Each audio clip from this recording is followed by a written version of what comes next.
لا يغير ما بقوم حتى يغيروا ما بأنفسهم صدق الله العلي. وقال رسول الله صلى الله عليه وسلم إنما الأعمال بالنيات وإنما لكل امرئ ما نوى. புகழ் அனைத்தும் ஏக இறைவன் அல்லாஹ் ஒருவனுக்கே உரித்தாகட்டும். அவனுடைய அன்பும் சாந்தியும் சமாதானமும் உலகத்தில் உள்ள அனைத்து மக்களின் மீது உண்டாகட்டும். ஆமீன். மாஷா அல்லாஹ். அல்லாஹ் தஆலா நம்முடைய எண்ணங்களை, நம்முடைய செயல்களை, நம்முடைய அமல்களை, நம்முடைய தான தர்மங்களை அல்லாஹ் தஆலா ஏற்றுக்கொள்வானாக, கபூல் செய்வானாக. எல்லா நிலையிலும் அல்லாஹ்விற்காக அல்லாஹ்வுடைய இறை தூதர் ஹஜ்ரத் ரசூலுல்லாஹி ஸல்லல்லாஹு அலைஹி வஸல்லம் அவர்களுக்காக வாழ்ந்து மறையக்கூடிய பாக்கியத்தையும் அல்லாஹ் எனக்கும் உங்களுக்கும் தருவானாக. இந்த உலகத்தை விட்டு பிரியும் போது அஷ்ஹது அல்லாஹ் இலாஹ இல்லல்லாஹ் வ அஷ்ஹது அன்ன முஹம்மதன் அப்துஹு வ ரசூலுஹு என்ற திருக்கலிமாவோடு வாழ்ந்து மறையக்கூடிய பாக்கியத்தையும் அல்லாஹ் எனக்கும் உங்களுக்கும் நம்முடைய வருங்கால சந்ததிகளுக்கும் நஸ்ல்களுக்கும் அல்லாஹ் ஆக்கி அருள்வானாக. மாஷா அல்லாஹ். இன்னைக்கு சமூகத்துல மக்களுக்கு மத்தியில ஒரு பெரிய விழிப்புணர்வும் சமூகத்தை பற்றி உண்டான கவலையும் இன்னைக்கு அதிகரிச்சது. தமிழ்நாடு முழுக்க, இந்தியா முழுக்க, இந்த உலகம் முழுக்க எல்லா இடங்களுக்கான சந்ததிகளை பற்றி பெரிய கவலையும் ஒரு பெரிய ஆர்வமான நிலையும் ஏற்பட்டிருப்பது ஒரு மகிழ்ச்சிகரமான விஷயம். ஆனா இந்த சூழ்நிலையில இந்த கவலையும் இந்த ஆர்வம் மட்டும் பத்துமானா பத்தாது. நம்முடைய ஊரை, நம்முடைய வருங்கால சந்ததிகளை, நம்முடைய பெண்களை, நம்முடைய வாலிபர்களை ஒரு வலிமையான ஈமான் உள்ள, ஒழுக்கமான வாழ்வியல் உள்ள, ஆளுமையான கல்வி உள்ள, சமூக பொறுப்புள்ள மனிதர்களாக, சமுதாயமாக மாற்றுவது நம்ம ஊர்களுடைய கடமைகளாக இருக்கு. இது எல்லாத்தினுடைய கடமையும் கூட. எல்லாத்துக்குமே இந்த பொறுப்பு இருக்குது. பள்ளியினுடைய நிர்வாகம், உலமாக்கள், ஊரினுடைய மூத்தவர்கள், இளைஞர்கள், பெண்கள், ஆண்கள் எல்லாரும் சேர்ந்துதான் நம்முடைய வருங்கால சந்ததிகளை மாஷா அல்லாஹ் தெளிவானவர்களாக, ஈமானிய உணர்வுள்ளவர்களாக உருவாக்க வேண்டிய மிகப்பெரிய ஒரு பொறுப்பு நம்ம எல்லாத்துக்குமே இருக்கு. இஸ்லாமிய சமூகம் என்பது ஏதோ நேற்று உருவான ஒரு மார்க்கம் அல்ல. இஸ்லாமிய சமூகம் என்பது கிட்டத்தட்ட 1318 ஆண்டுகள் இந்த உலகத்தை அறிவால், சிந்தனையால், ஆற்றலால், கண்டுபிடிப்புகளால், பொருளாதாரத்தால், அரசியல் மாற்றங்களால், கலாச்சாரங்களால், இப்படி எல்லா துறைகளிலுமே நிர்வகித்த ஒரு சமூகம் இஸ்லாமிய சமூகம். ஆனா கடந்த 300 ஆண்டுகளாக ஒரு பின்தங்கிய சமூகமாக நம்ம மாற்றப்பட்டோம். ஒரு வலுவிழந்த ஒரு பின்தங்கிய சமூகமாக நம்ம இருக்கிறோம். இப்ப நம்ம என்ன செய்யணும்? இப்ப நம்முடைய பொறுப்புகள் என்ன? இப்ப நம்ம எதை நோக்கி நம்முடைய வருங்கால சந்ததிகளை தயாரிக்கணும் அப்படிங்கிற ஒரு தெளிவான திட்டமும் அதை நோக்கி உண்டான பயணமும் தேவை. ஒரு சமூக மாற்றம் என்பது, ஒரு ஊரினுடைய வளர்ச்சி என்பது உடனே ஏற்படாது. ஒரு பயான்ல ஒரு சில முயற்சிகளால் ஏற்படாது. ஒரு சமூக மாற்றம் ஏற்படணும்னா அதற்கு தொடர்படியான முயற்சிகள் இருக்கணும், தொடர்படியான தியாகங்கள் இருக்கணும், அர்ப்பணிப்புகள் இருக்கணும். அப்பதான் அடுத்த ஜெனரேஷன், வருகின்ற சமுதாயம் வலிமையானவர்களாக, இலக்குள்ளவர்களாக மாறுவாங்க. இல்லைன்னா என்ன ஆயிரும் அப்படின்னு சொன்னா, அடுத்த 10 வருஷத்துல நம்முடைய பெண்கள், நம்முடைய வருங்கால சந்ததிகள் ஒன்று இந்த உலகத்தினுடைய இன்பத்துல மூழ்கி போயிடுவாங்க, அல்லது இந்த உலகத்தினுடைய அதிகாரங்களை பார்த்து பயந்து அடிமைகளாக வாழ ஆரம்பிச்சிருவாங்க. ஒன்று இந்த உலகத்தினுடைய இன்பங்கள்ல மூழ்கடிக்கப்படுவாங்க. எத்தனை பேர் எவ்வளவு நேரம் பயான் பேசினாலும் மீட்டெடுக்க முடியாது. அல்லது இந்த உலகத்தினுடைய அதிகாரங்கள், உலக இன்பங்களை பார்த்து அதை அடையணுங்கிற ஆசையில தன் வாழ்க்கையை இழந்த சமூகமாக மாறிடுவாங்க. இப்ப இன்றைக்கு கால சூழ்நிலையில ஜமாத்துடைய பொறுப்புதாரிகளுக்கு என்ன பொறுப்பு இருக்கு, பெற்றோர்களுக்கு என்ன பொறுப்பு இருக்குது அப்படிங்கிறது மிக முக்கியமான ஒரு பகுதி. சமுதாய வளர்ச்சியில அந்த ஊரினுடைய முக்கியஸ்தர்கள், பள்ளி நிர்வாகம், உலமாக்கள் அவர்களுக்கு சில பொறுப்புகள் இருக்கும். அந்த பொறுப்புகள் மட்டும் பத்தாது, வீட்டில் உள்ள பெற்றோர்கள், குறிப்பாக தாய்மார்கள், அவங்களுடைய குழந்தைகளை எப்படி வளர்த்து உருவாக்கணும் அப்படிங்கிற பொறுப்பு. இந்த 2 பேரும் ஒன்று சேர்ந்தா மட்டும்தான் அந்த ஊரை, அந்த ஊரினுடைய சிறுவர்களை, அந்த ஊரினுடைய வாலிபர்களை, பெண்களை பாதுகாத்து சரியான முறையில உருவாக்க முடியும். நம்ம எல்லாரும் நம்ம நல்லா யோசிச்சுக்கணும். நம்ம கஷ்டப்படுறது, நம்ம உழைக்கிறது, நம்ம சம்பாதிக்கிறது, நம்ம வெளிநாடுகளுக்கு போறது எல்லாமே எதுக்குன்னு சொன்னா நம்முடைய குழந்தைகள் சரியான முறையில் இருக்கணும், நம்முடைய குழந்தைகள் சந்தோஷமான வாழ்க்கையை வாழணும், நம்முடைய குழந்தைகள் யாரிடத்திலையும் கையேந்திர கூடாது, நம்முடைய குழந்தைகள்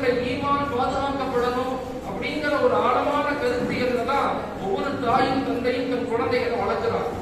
ஆனா இந்த ஆசைகள் படக்கூடிய மக்கள் அதை செயல்படுத்துறாங்களா, அதை வாழ்க்கையில இம்ப்ளிமெண்டேஷன் பண்றாங்களா, அதை நடைமுறைப்படுத்துறாங்களா? இல்லை. ஏன் இல்லை அப்படின்னா, வருங்கால சமுதாயத்தினுடைய ப்ராப்ளம் என்ன, அதை நம்ம எப்படி சரி செய்யணும், நம்ம குழந்தைகளை எப்படி வளர்க்கணும், அவங்களை எப்படி மேம்படுத்தணும், அவங்களுக்கு எப்படி ஒழுக்கத்தை கற்றுக் கொடுக்கணும் அப்படிங்கிற ஒரு வாழ்வியல் முறை இன்னைக்கு சமுதாயத்துக்கு மத்தியில் மிகவும் பலகீனமாக இருக்கு. இப்ப நாம 2 பொறுப்புகளை நம்ம விளக்கிக்கணும். இன்னைக்கு நம்ம எல்லாருமே பயான்கள் நிறைய நடக்குது, நிறைய பேர் பயான்கள் பேசதான் செய்யறாங்க. பாஷா பல கருத்துக்கள், பல சிந்தனைகள் சமூகத்துக்கு பகிரப்படுது. ஆனா எத்தனை பெர்சன்டேஜ் அதை நம்ம வாழ்க்கையில கொண்டு வந்திருக்கோம்? அது பேசக்கூடிய எங்களுக்காக, எனக்காக இருக்கட்டும், கேட்கக்கூடிய உங்களுக்காக இருக்கட்டும், நம்முடைய வாழ்க்கையில எத்தனை பெர்சன்ட் அது வந்திருக்குது? நம்முடைய ஊரை, நம்முடைய மகளாவை, நம்முடைய குடும்பத்தை எப்படி நம்ம வலிமையாக மாற்ற முயற்சிக்கிறோம்? அதற்கு ஏதாவது முயற்சிகள் செய்யறோமா அப்படிங்கறத நம்ம புரிஞ்சுக்கணும். முதலாவதாக நம்ம எல்லாரும் தெரிஞ்சுக்க வேண்டிய ஒரு விஷயம் என்னன்னா, இந்த ஜெனரேஷன் இப்ப வாழக்கூடிய 21ஆம் நூற்றாண்டுல வாழக்கூடிய நம்முடைய குழந்தைகள் எந்த மனநிலைகள்ல இருக்கிறாங்க, நாம எப்படி அவங்கள கையாளணும், நாம எப்படி அவங்கள மத்தவங்களோடு இணைக்கணும், குர்ஆனோட இணைக்கணும், மஸ்ஜிதுகளோடு இணைக்கணும், நபியினுடைய முஹப்பத்தோடு இணைக்கணும் அப்படிங்கிறது வெறுமன வார்த்தைகளாக மட்டும் இதை மாற்றி அமைக்க முடியாது. இது செயல் வடிவங்கள்ல கொண்டு வந்தா மட்டும்தான் மாற்றங்கள் ஏற்படும். ஈன்றவன் வினை அவன் ஈன்றவனுக்கு, தமிழ் இலக்கியத்தில் மிக அழகாக சொல்லும். ஈன்றவன் வினை அவன் ஈன்றவனுக்கு. நாம உலகத்துல எப்படி வாழ்றோமோ அதனுடைய வெளிப்பாடுதான் நம்முடைய குழந்தைகள். நம்முடைய வினைகளை மையப்படுத்திதான் நம்முடைய குழந்தைகளுடைய பலன்கள் ஏற்படும். இது போன்ற வகுப்புகள், இது போன்ற பயான்களுடைய நோக்கம் என்னன்னா, நாம மாறணும். பெற்றோர்களாக நாம நம்மிடத்துல ஒரு சேஞ்ச் வரணும். நம்மிடத்துல மாற்றம் வராம நம்முடைய வருங்கால குழந்தைகளுக்கு ஒருபோதும் மாற்றம் வராது. அடிப்படையில பெற்றோர்கள் நாம நம்முடைய வாழ்க்கை முறைகளை, நடைமுறை வாழ்க்கைய, குடும்ப சூழல்களை, வீட்டு சூழல்களை, சமூக சூழல்களை நாம எப்படி அமைத்துக் கொண்டு வாழ்றோமோ அதனுடைய பலன்களும் அதனுடைய பயன்களும் தான் நம்முடைய குழந்தைகளும் நம்முடைய பெண்களும்.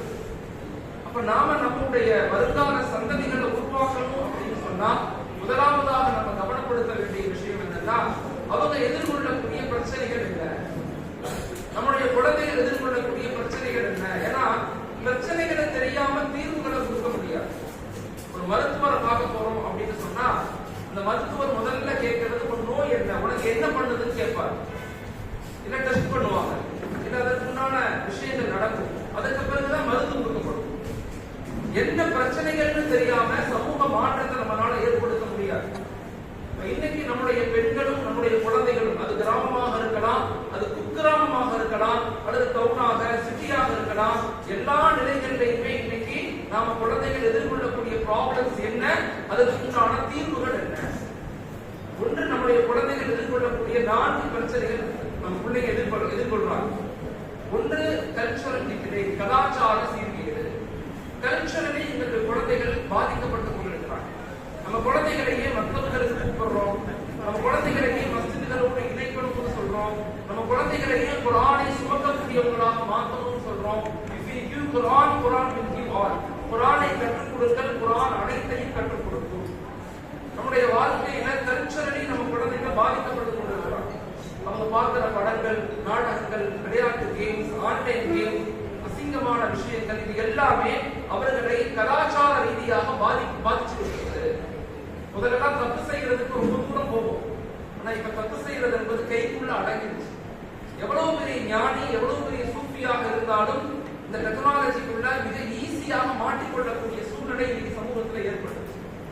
இந்த சூழ்நிலையில நாம குழந்தைகளை எப்படி கவனித்து வளர்க்கணும் இது தெரியும், முதல் விஷயம். 2வது, ஒழுக்க ரீதியான சீர்கேடு. இன்னைக்கு அறிவு அதிகமாயிருச்சு, அன்பு குறைஞ்சிருச்சு. படிப்பு அதிகமாயிருச்சு, பாசம் குறைஞ்சிருச்சு. கணவரும் டாக்டர், மனைவியும் டாக்டர், ஆனா சேர்ந்து வாழவே முடியல. படிப்பு அதிகமாக அதிகமாக மனிதர்களுக்கு சுதந்திரமும் இச்சைகளும் ஆசைகளும் அதிகரிக்கிறதே தவிர, படிப்பு அதிகமாக அதிகமாக பொறுப்புகளும் பணிவுகளும் அல்லாஹ்வுடைய இறை பக்தியும் மனிதனுக்கு உருவாகணுங்கிற கருத்துகள் சொல்லிக் கொடுக்கப்படுறதில்லை.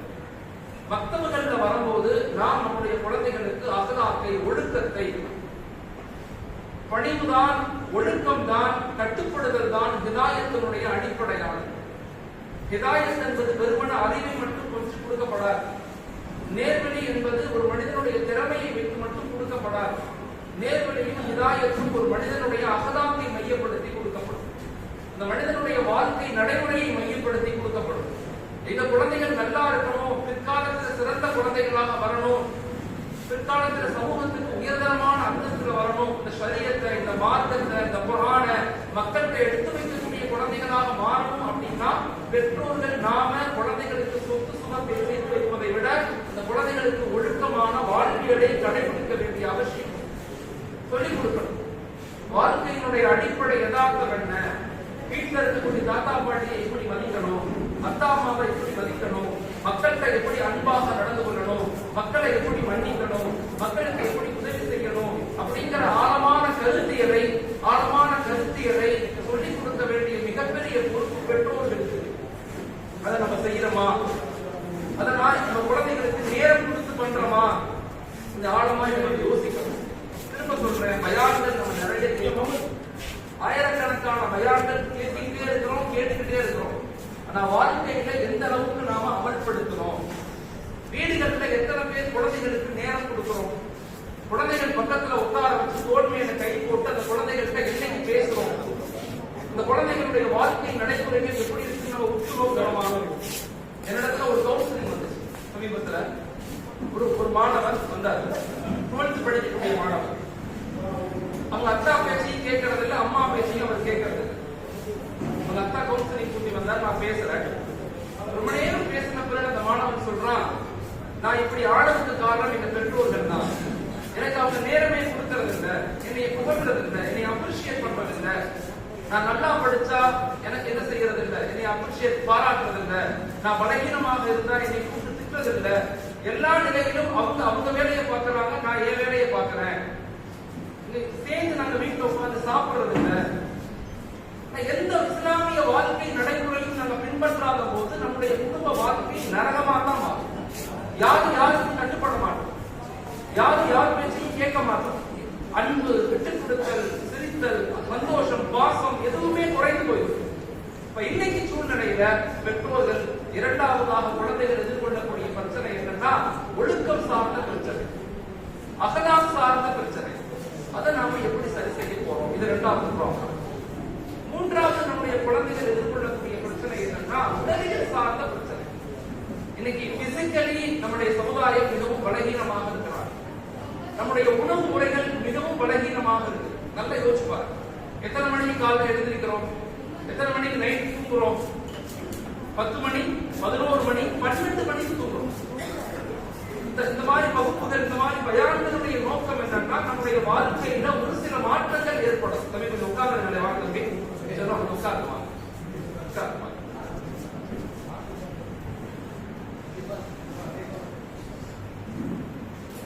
அப்ப மூன்றாவது நம்முடைய குழந்தைகள், நம்முடைய பெண்கள், நம்முடைய ஜெனரேஷன் எதிர்கொள்ளக்கூடிய பிரச்சனை என்னன்னா உடலியல் சார்ந்த ப்ராப்ளம்.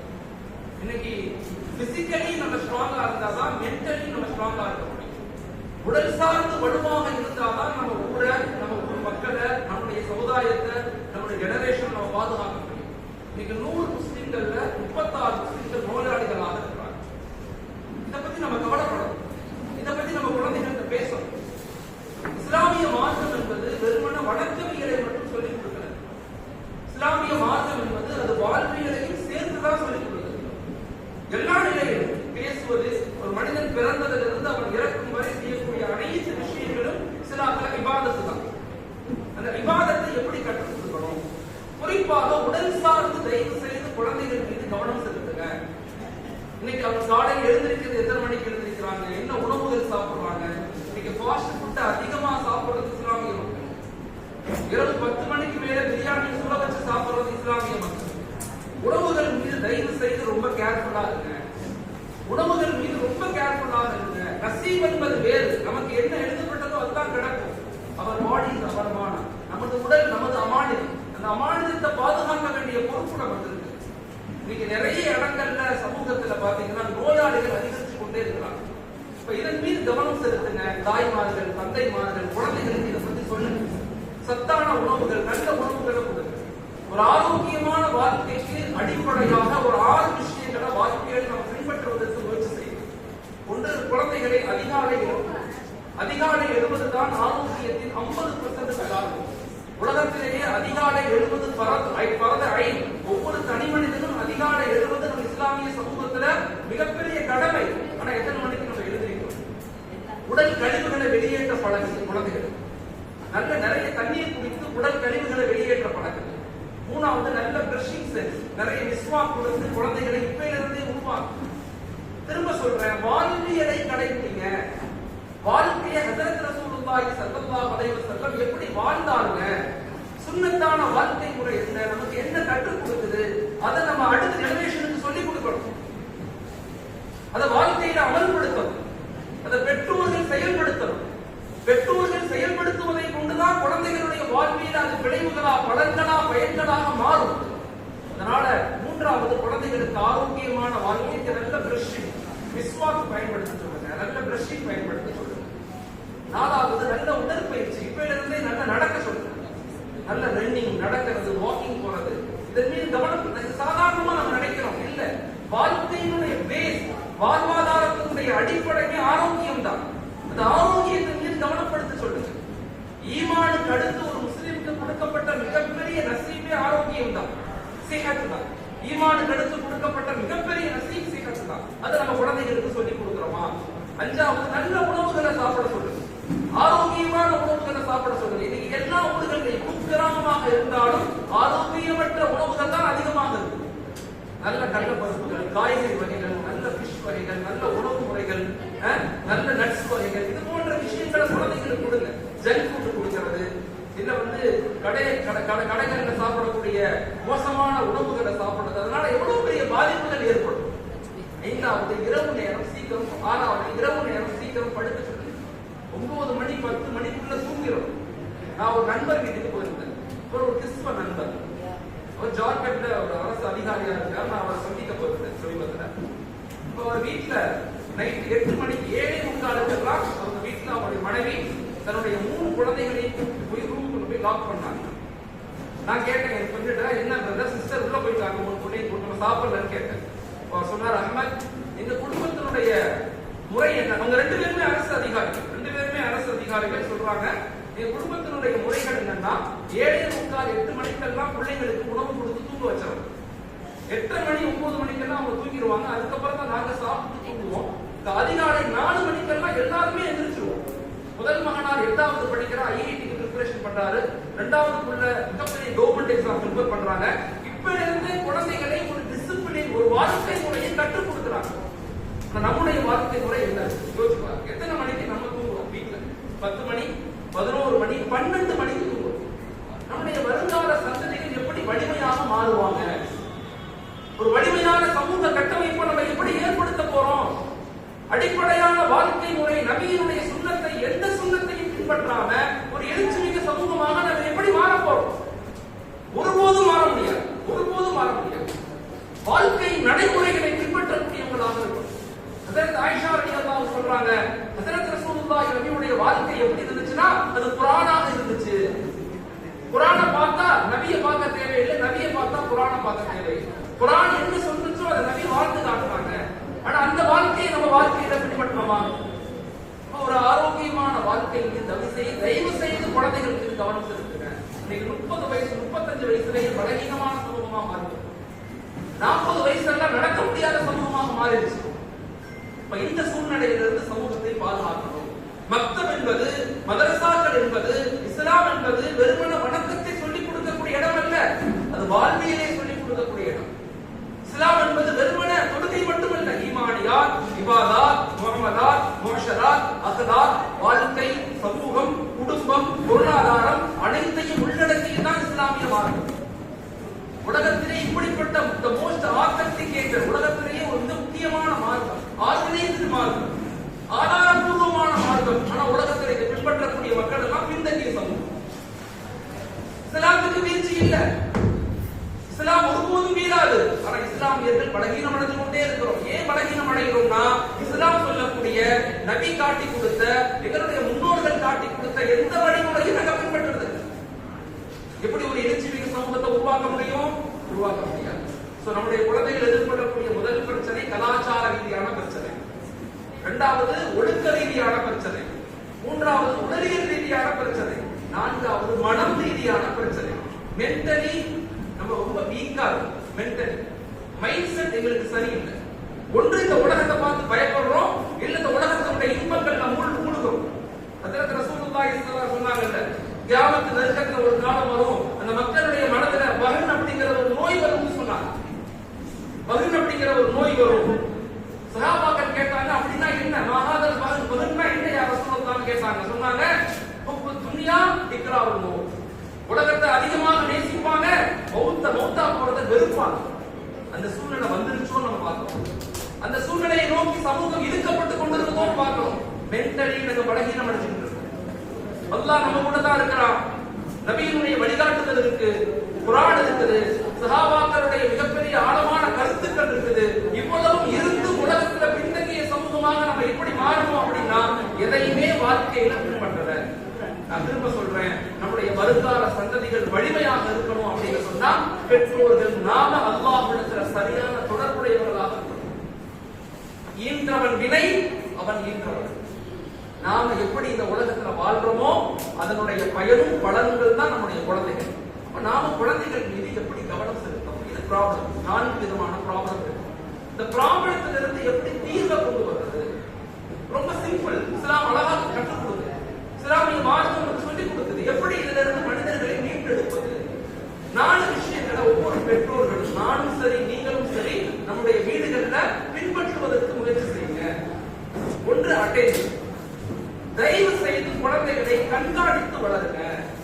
ஒவ்வொரு தாயும் தந்தையும் குழந்தைகளை கண்காணிக்கணும். எங்க போறாங்க, யார்கிட்ட பேசுறாங்க, நண்பர்கள் யாரு, என்ன பார்க்கறாங்க, தனிமையில எங்க இருக்கிறாங்க, ஸ்கூல் எங்க இருக்கு, பள்ளிக்கூட பேக் எங்க இருக்கு, இது எல்லாத்தையும் கண்காணிக்க வேண்டிய பொறுப்பு நமக்கு இருக்குதுங்கிறத மறந்துடாதீங்க.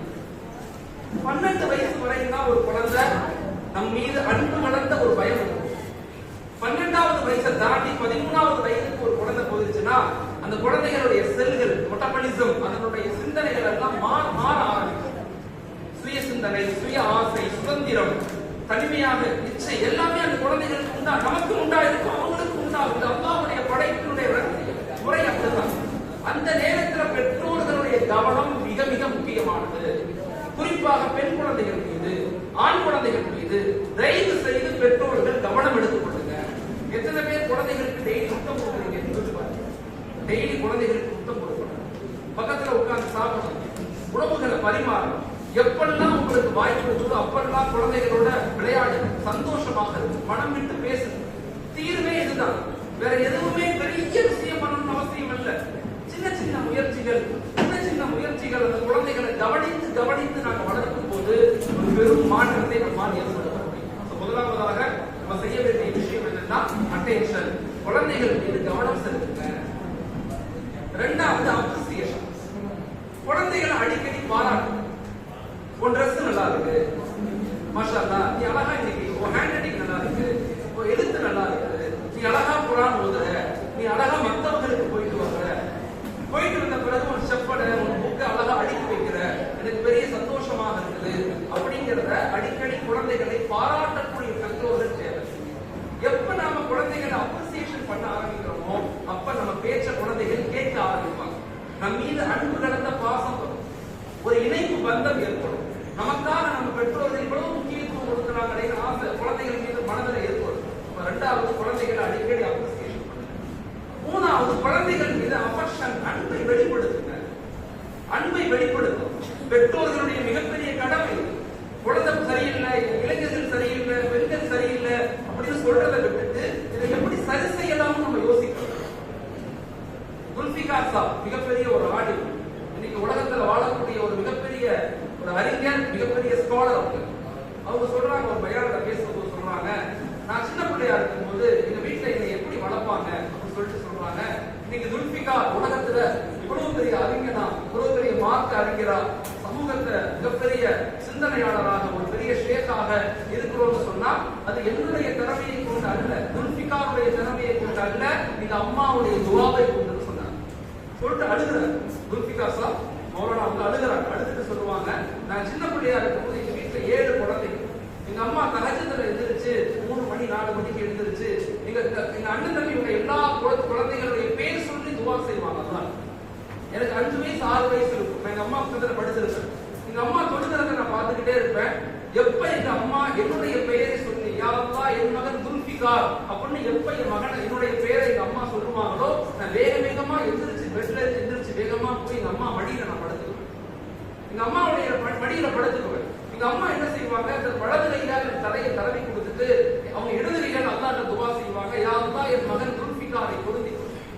யா அல்லாஹ் என் மகன் துல்ஃபிகாருக்கு அறிவு ஞானத்தை கொடு, குர்ஆனுடைய ஞானத்தை கொடு, ஹதீஸுடைய ஞானத்தை கொடு, இந்த ஷரியத்தை இந்த மார்க்கத்தை நிலைநாட்டக்கூடிய மிகப்பெரிய அறிஞராக மாற்று அப்படின்னு ஒவ்வொரு நாளும் எங்க அம்மா துவா செய்யறதை என் காதுல விழுந்திருக்குது. இன்னைக்கு துல்ஃபிகார் இவ்வளவு பெரிய அறிஞராக இன்னைக்கு சமூகத்தில் இருக்கிறன்னா அது என்னுடைய திறமைகளை கொண்டது, எங்க அம்மாவுடைய துவாக்களை.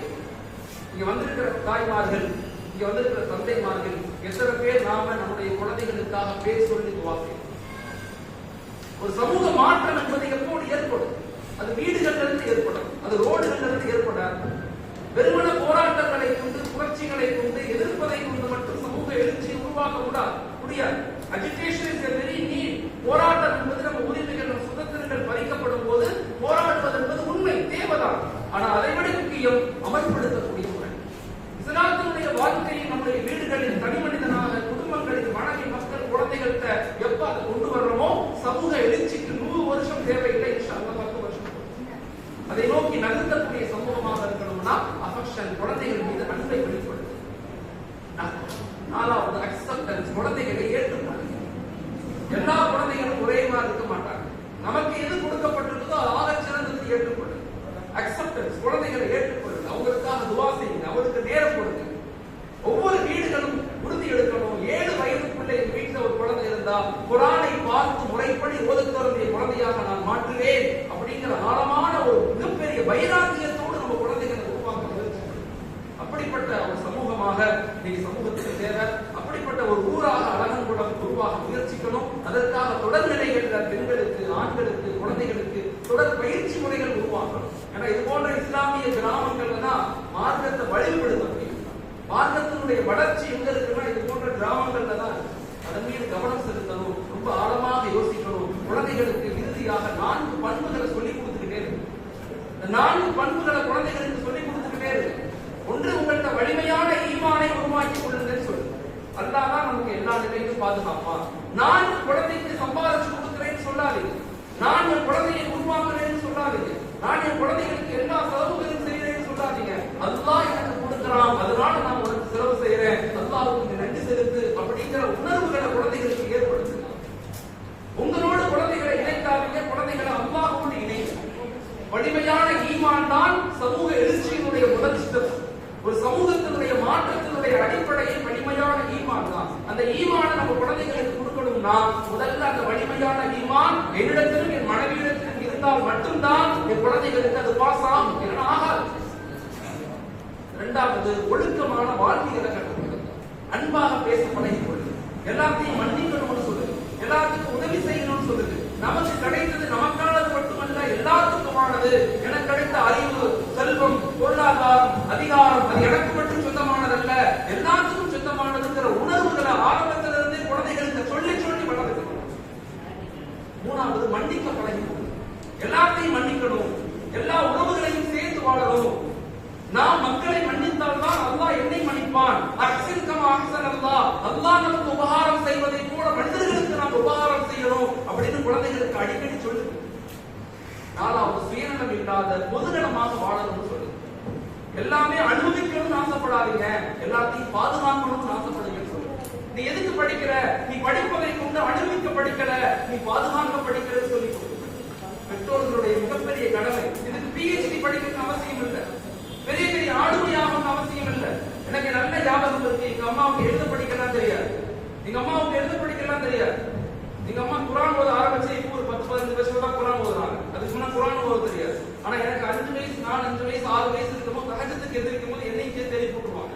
அவங்களுக்கு தெரிஞ்ச சூறாவை டெய்லி சொல்லி கொடுப்பாங்க. அவங்களே கையை பிடிச்சி மக்தபுக்கு 2 கிலோமீட்டர் அங்க இருந்து புதுக்கோட்டையில இருந்து அங்க சரவண நகர்ல இருந்து இங்க இருந்து மேலப்பள்ளி வரை கையை பிடிச்சி கூட்டிட்டு போய் மக்தபுல விட்டுட்டு பெரிய ஞானம், அறிவு, பெரிய PhD ஸ்காலர்ஸ் எல்லாம் தேவையில்லை. உண்மையான கவலை, ஈமானிய பயம், அல்லாஹ்வுடைய இணைப்பு இது இருந்தா போதும் வருங்கால சமூகத்தை வலிமையானவர்களாக நம்மால் உருவாக்க முடியும். இந்த எண்ணங்களை ஆழமாக சுமந்து, அதனால குழந்தைகளுக்கு வலிமையான ஈமான கொடுங்க, ஒடுக்கமான வாழ்க்கையை கொடுங்க, ஆளுமையான கல்வி படிக்க வைங்க, நல்ல படிக்க வைங்க. அறிவுதான் நம்முடைய வளர்ச்சி. அறிவை கொண்டுதான் நம்முடைய சுதந்திரத்தை, நம்முடைய கல்வியை கொண்டுதான் நம்முடைய சுதந்திரத்தை, நம்முடைய வரலாற, நம்முடைய கலாச்சாரங்களை பாதுகாக்க முடியும். அதனால தயவு செய்து நல்ல படிக்க வைக்க சொல்லுங்க. ஆனா படிப்பு எங்கிருந்து வரணும்? குர்ஆனோடு, மக்தபோடு, மதரசாக்களோடு இணைந்த படிப்பாளியாக உருவாகும்.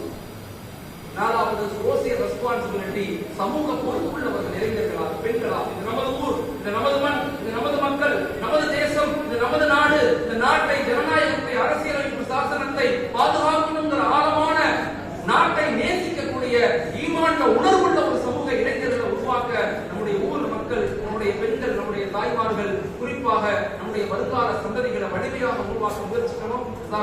அப்படிப்பட்ட மக்களாக, அப்படிப்பட்ட மாணவ செல்வங்களாக, அப்படிப்பட்ட வருங்கால சமூகமாக இந்த ஊரில் இருந்து அல்லாஹ் பலதரப்பட்ட அறிஞர்களை உருவாக்கணும். ஜஸாக்குமுல்லாஹ். அஸ்ஸலாமு அலைக்கும் வரஹ்மத்துல்லாஹி வபரகாத்துஹு.